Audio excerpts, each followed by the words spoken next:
But then Hoffman said, but you do not work from nature. This is no good. You will repeat yourself. You work by heart, not from nature. And Jackson's response to that is, I am nature.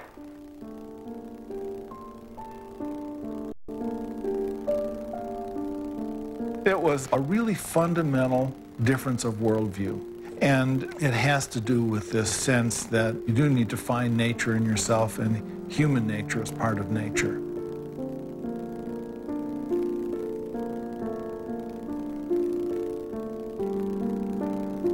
Well, you know, I have a funny relationship to nature.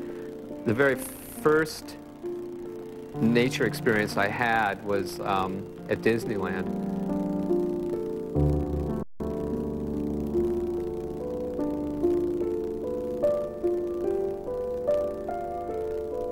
The first authentic experience I had with nature, the first waterfall that I saw after hiking with my friends, I had this problem where I couldn't quite believe the waterfall wasn't running by the aid of, electricity, pumps and conduits. But I couldn't quite, and still quite can't get over the fact that it's actually real or exists outside of culture.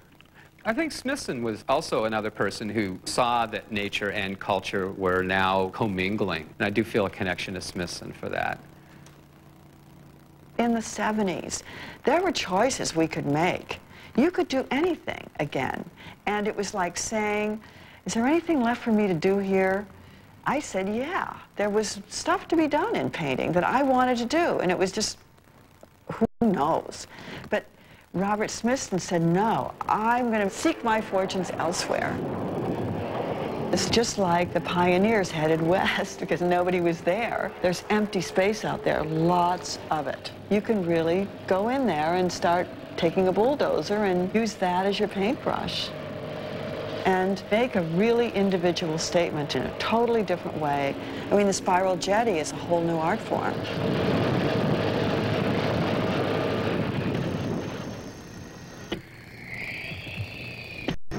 The Spiral Jetty, Great Salt Lake, Box Elder County, Utah. I was a friend of Robert Smithson's. He had a rather brilliant mind, and he'd see a rock, and the rock had more reality to him than making a sculpture of the rock. So he was collecting these rocks, or gathering rocks, gathering things that, that eventually became like the landscape. He was into geology, and somehow geology and art really are close bedfellows. I mean, they share some of the same heavy stuff, and I think it was Smithson that was able to see this, and that there are new things out there to see and new ways to see them.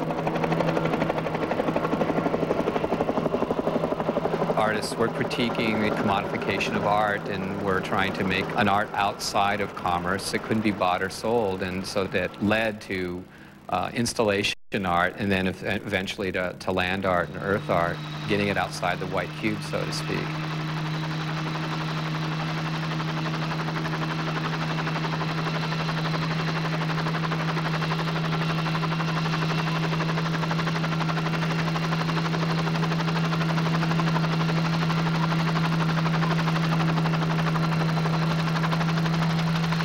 He was a really incredible artist who would have been great had he lived longer to see where he would have gone. He, like Pollock, made another form, a way of thinking about what could be art and how to make it. And he really went out there into nature to do it. He was radical. Smithson took the way of gaining access to his installation into account in ways that reflected a vast vision. When I drove to see Spiral Jetty a few years ago, the only road around the north shore of the lake out of Salt Lake City takes you through the Morton Thiokol rocket testing range. So we drive past scorched hillsides where moon rocket engines were mounted on steel hawsers, blasting 1,000-foot-long flames that scorched the hillside. And you pass through this really sort of apocalyptic landscape and into, of all things, a bird sanctuary. And at the end of the bird sanctuary, you get to another national monument, and that is the Golden Spike Memorial, which commemorates the first transcontinental railroad.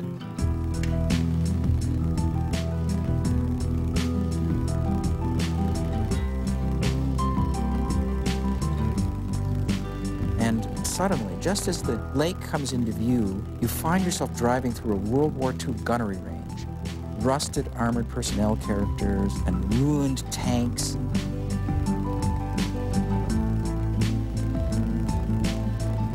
When you finally get down to the site of Smithson's camp and all the industrial age artifacts that surround it, well, it doesn't matter that, say, on the occasion I went there, the jetty was underwater.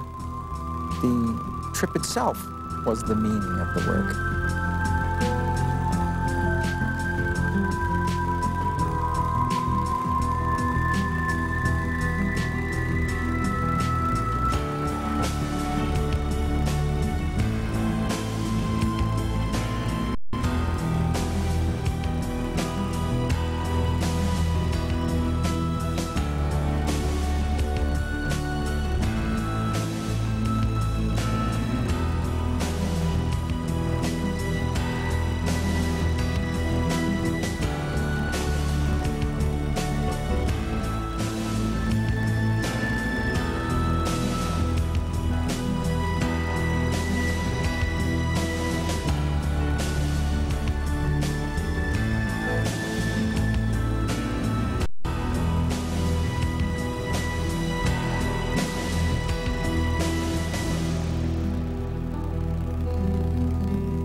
If you follow the trajectory from Cole to Smithson and the spiral jetty, you have somebody who's come back to the question of the American landscape and all of the transcendental aspects of it.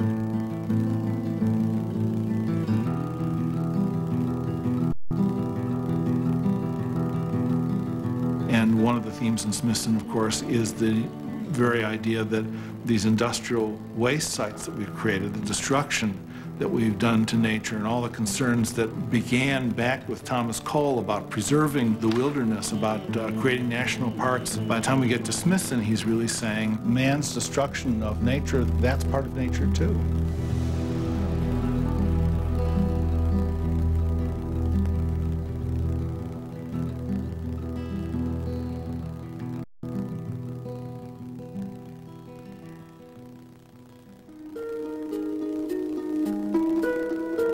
Thomas Cole, Georgia O'Keeffe, Jackson Pollock, and Robert Smithson all went into nature to find themselves and an original sense of the world around them. But by the second half of the 20th century, nature itself was undergoing radical changes brought about by machines and mass media.